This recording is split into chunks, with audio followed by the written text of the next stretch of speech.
Ali and Ava is a love story about two people who are lonely for different reasons and they connect, and it takes place over a lunar month, and really they both have a, I suppose, catalytic effect on each other's lives in terms of both of them being able to move forward in some way. Adil I actually met in Toronto and we really connected and wanted to work together. And we kind of built the character of Ali together. I mean, he's inspired by this real person, Moe Hassan, who Adil met and listened to interviews that I'd done with Moe, and then together Adil and I built him really, and through workshops came up with a film. Claire came later once the script was really quite developed, and then we were looking for our Ava, and we did a series of sort of what we ended up calling chemistry tests to make sure that the chemistry between the two of them would be there on screen. And I absolutely love Claire in Under the Skin, Karen Adler's Under the Skin. I think she's amazing. So yeah, it was really exciting to find Claire and work with Claire. Andrea Dunbar really is what's special to me about Bradford, in that my first film, The Arbor, is about Andrea Dunbar, and through making that film I got to know lots of people who became very important to me, I suppose, and so I kept wanting to tell stories about people that I met through making films there, really. I became really good friends with a Bradford-based writer called Kamal Khan, and he grew up there, and he really wanted to show me the Bradford that he loves. So yeah, he took me up to Undercliff Cemetery to show me this incredible view.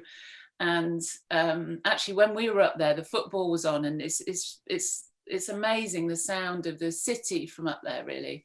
So yeah, he was really instrumental, I suppose, in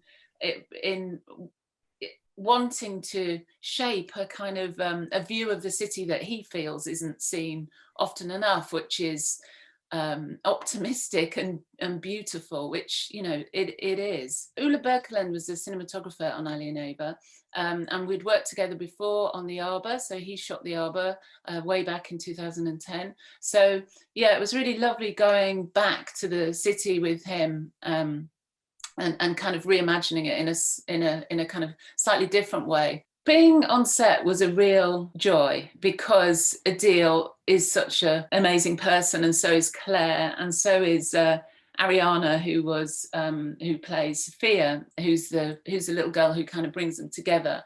And actually, we'd originally thought that we were going to cast, that was written as a boy, but when Ariana came into the open casting, she sort of knocked everybody's socks off. So yeah, so we cast her, and yeah, she was a lot of fun to work with because unexpected things happen, and yeah, so I loved that sort of aliveness that in terms of what was happening between her and Adil, and yeah, I kind of like it when things happen that you don't expect when you're shooting. So like when the horse and cart come through, that was not a planned thing. That was something that happened. And Adil dancing on the roof of the car was also something that wasn't necessarily scripted. It was something that happened. I think actually it is in the script that he's on the top of the car. It's just he did things that I didn't quite expect him to do, and so did the weather. I love Toronto because yeah, you get real audiences coming in and seeing your film, and I absolutely love that. I think because I met Adil in Toronto, it feels like a really special place for Ali and Ava. Yeah, I really love the festival.